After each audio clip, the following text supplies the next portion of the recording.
Cappadocia. Famous for its magical sunrise hot air balloon rides and hauntingly beautiful otherworldly landscape, formed millions of years ago from volcanic eruptions and the erosion of lava and tuff.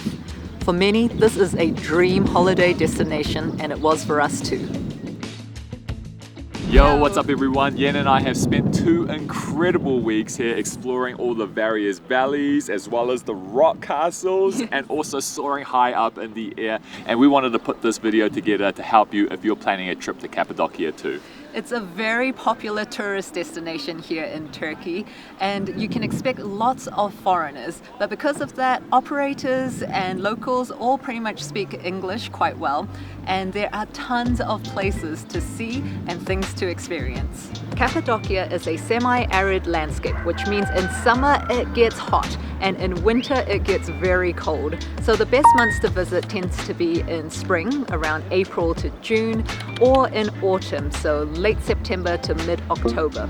Most people tend to only spend around 3 to 5 days here, which means that if you're unlucky, you can miss out on that dream balloon ride if the weather conditions aren't right. So you definitely want to have yourselves a bit of a buffer.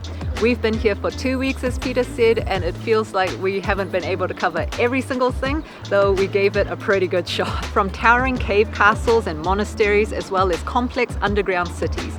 Many civilizations called this region home in the past, so there is very deep and rich history here. Cappadocia is a place that will definitely surprise you with how much there is to see and do. So if possible, we recommend staying longer if you really want to experience it all.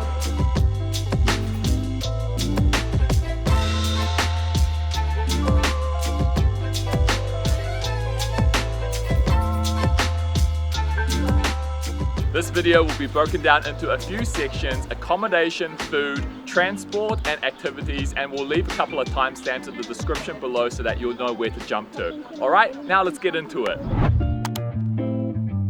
Getting to Cappadocia itself is pretty easy. You can either catch a domestic bus, which will take you into the heart of Göreme, or you can catch a domestic flight, which will take you over to Nevşehir.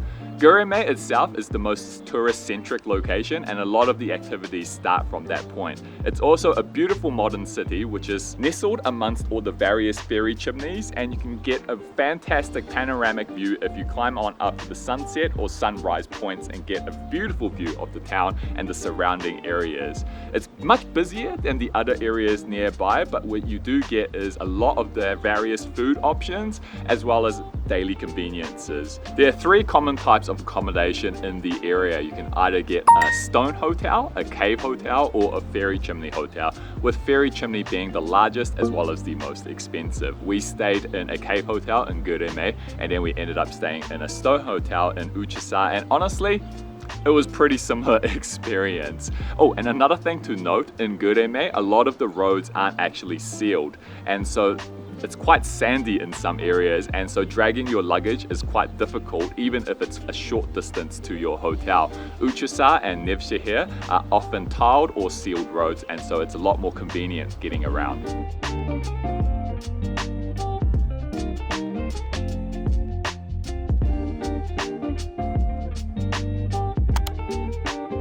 A local specialty is testi kebab, and traditionally it can take up to 5 hours for the dish to be prepared inside a clay pot or a jug.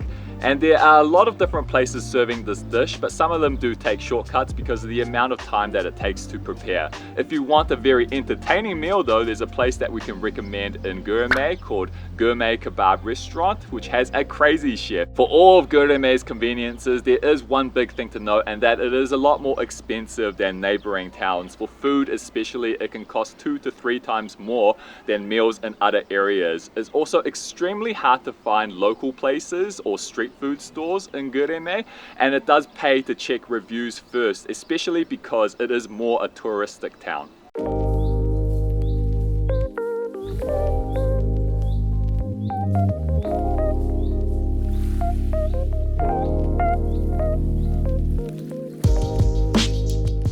We stayed in Göreme first and then Uçhisar, and we found that Uçhisar was much more quiet, had less tourists, and was generally a more relaxed pace of life. And we stayed right next to the Uçhisar Castle, which was incredible. We had the best time here. And if you're wondering about transportation, well, let's get into that next. If you want to travel between Uçhisar, Göreme and Nevşehir, there is a bus that travels between the towns and it runs quite frequently. It costs about 10 Turkish lira. However, if you want to get to a specific point of interest, that is a bit more inconvenient. So you're going to need to either rent a car, use a taxi, or join a tour group. However, we did notice that taxis in Cappadocia tend to be more expensive than other parts of Turkey. We got a taxi one day to Imagination Valley from Göreme, which is about 20 minutes each way on the meter, and the total cost was roughly 300 Turkish lira. Car rentals range in price from about 500 Turkish lira to 1,000 Turkish lira per day, and it depends on insurance, make and model. However, the roads can be hard to maneuver as sometimes there's potholes, and even our tour van ended up getting a flat tire one day due to the conditions.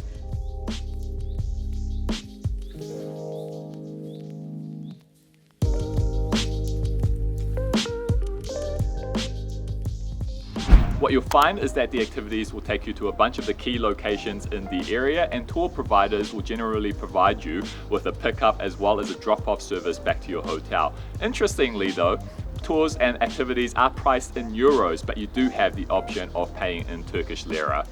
Group tours are an economical way to see a lot of things in a short amount of time, and there are three key routes: the green route, the red route, as well as the blue route. Now the red route will take you to much of the central as well as the northern parts of Cappadocia, and the key highlights include a lot of the various valleys in the area, as well as Göreme Open Air Museum and Uçhisar Castle. And the green route will take you to see a lot of the southern attractions, including Selim Monastery as well as Ilara Valley and one of the two underground cities. And the blue route, this is an interesting one. We asked a lot of tour providers, and due to the lack of popularity, a lot of places actually stopped running this particular route. Now the key thing is the price, because a lot of these routes are actually very similar to each other in terms of itinerary, so the price, it does pay to check. Now we found that online is generally more expensive. However, if you check with one of the local providers as well as your hotel, you can expect to pay around 35 to 55 euros depending on who you end up with. Yen and I, we found that the tours, in our opinion, were padded with often things that weren't even included in the original itinerary, and so in our opinion, it would have been much better if we were able to spend more time in the key attractions rather than things like, say, a jewelry store or a Turkish delights store. And here's a little extra bonus tip for you guys. If you have a group of 4 people, rather than doing one of the group tours, what you could do is pool your money together and instead get a private guide, which will be around about 150 euro. That would save you a little bit of money and you'd have a customized itinerary.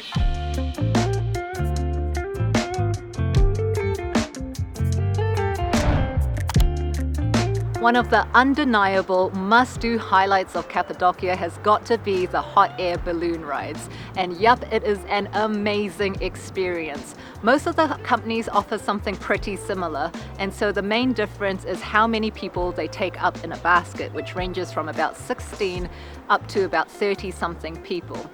We found through our research that royal balloons and butterfly balloons have got a good reputation, but with royal balloons they need to be booked quite well in advance, and so we ended up going with butterfly balloons and were able to book that 2 weeks in advance. They both take smaller groups, and so you feel less packed like sardines when you're in the baskets, whereas with the other groups you tend to get very packed in. The costs generally range from around about 140 to 200 euros per person, and due to aviation restrictions, up to 100 balloons are allowed to take off before sunrise each day, with another 50 that follow half an hour later. So you'll want to check with your operator which one that you are booked into, but you'll definitely want to do the sunrise one as it is way more worth it. You can do the hot air balloons almost all year round, but it's recommended that April to November tend to be the best months weather condition wise, so you'll have less chance of cancellations. We did ours in June and it was fantastic. work.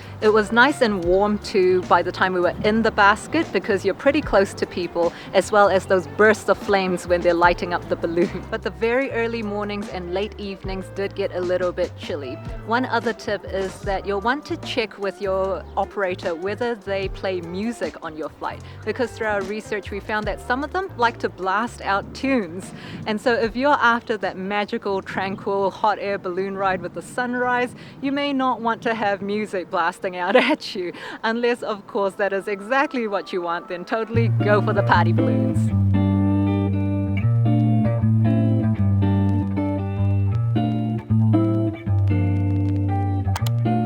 The best way to see all the various valleys is to either hike it, do a horseback tour, or do an ATV tour. The great thing about the ATV tour is that it's group led. You don't need any experience because literally the only controls you have are going forward, accelerate, or stop with the brake. But you do have to be careful not to hit anyone though, because you have to sign a waiver right at the start of the tour that says if you damage the ATV, it is your liability. And in fact, even on our ride, we saw that someone had toppled it over and caused a bit of damage to their ATV.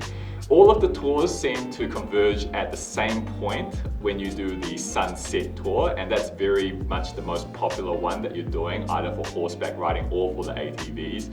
And so everyone ends up converging at the sunset point and looking at the same sunset, and there's just a mass of people. So one of the ways that you would escape having such a mass of people is by doing the sunrise tour. Now, obviously you do have to wake up a lot earlier for that one though. So the prices of the ATV tour range from 20 to 30 euros. And a pro tip for you guys, if you are doing it, you probably should wear some sunglasses as well as like a bandana or something, just to stop the sand from getting into your eyes as well as your mouth. And for a horseback tour, the prices range from 50 euros to 70 euros.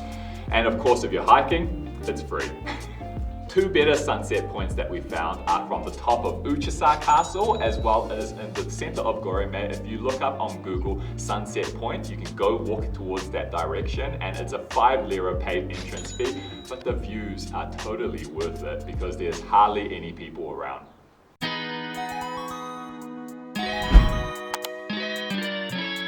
Cappadocia is also a magnificent location for photography and photo shoots. So if you're wanting some special memories to take away with you, then this is a fantastic location to do it. You'll want to do some research though to find skilled, experienced photographers of whom you like their work and gel with. And one way to seek them out is through Instagram, looking up the hashtag Cappadocia photographers. They'll usually be freelancers and offer different packages that range in things like dress hire, the duration, the number of photos that they'll edit for you at the end, and how many photos you get during your session, as well as the number of locations that you'll shoot at. The cost can vary quite a bit, and often hair and makeup isn't included, so you'll need to organize that for yourself. Some will be solo photographers, while others work in a small team.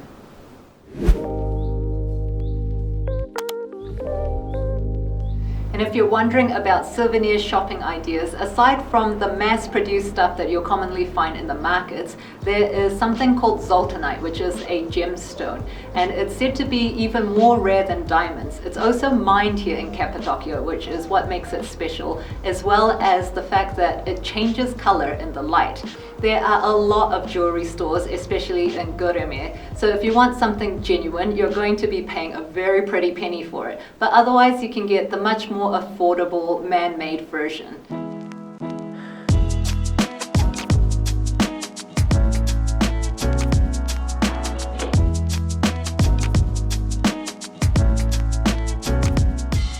Interestingly, this region has a long history with carpet weaving as well as with ceramics, and we've read that historically the central region of Anatolia, and even more so here in Cappadocia, men needed to know how to do pottery before they could get married, and women needed to know how to do carpet weaving. We found this awesome store as we were walking along the other day called Vera Ceramics, where people actually do handcrafted pottery, and it looks absolutely amazing. We've just met up with our friend Abdullah, who's actually invited us into the store just to show you guys around, so pretty excited to do that. Shall we go in?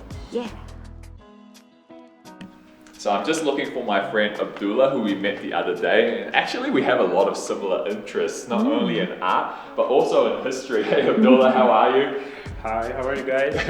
Do you want to maybe explain a little bit about the store for the viewers? So, well, guys, you are in Berra Ceramic in Cappadocia right now. We are producing handcrafted and handmade ceramic products, and we do it with love. Oh, very nice. You can definitely see it in the pieces. Yeah, absolutely. And do you want to maybe show us a little bit about the process of how ceramics are made?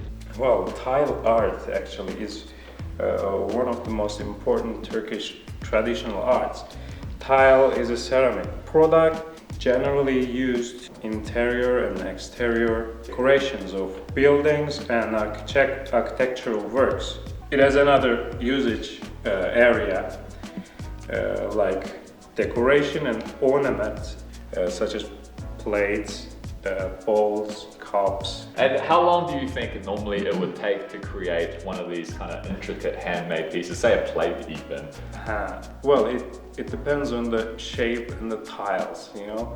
It can be within only one day or just weeks, you know. Yeah, and like this piece behind us here is Yes. super intricate and absolutely beautiful. And this store in particular, Berra Ceramics, is one of the nicest ceramic stores that we've come across here in Turkey and even in our travels around Asia. And thank you so much for inviting us in here. Really appreciate it. We actually spent so long in here last time just looking at all the beautiful pieces. It is amazing. Very much worth a visit if you're in Uçhisar or in Cappadocia. Absolutely. Thank you so much, Abdullah. Welcome.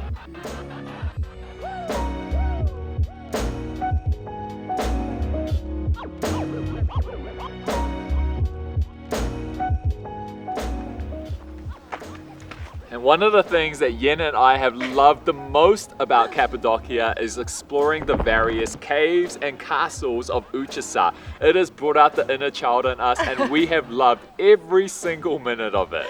Yes, we have. Cappadocia, absolutely worth the hype. We haven't been able to cover every single little thing in this video, I'm sure, but we hope that you have found it useful, especially if you're planning a trip here in the future too. We've also made a ton of vlogs about many of the things that we've mentioned in this video, so we do hope you'll go and check them out. And so guys, if you've enjoyed this video, don't forget to smash the like button, hit the subscribe as well, and ring the little notification bell icon. We're going to have plenty more adventures from Turkey, so come along and follow us for the journey. Hey sweetheart, see you everybody. Bye.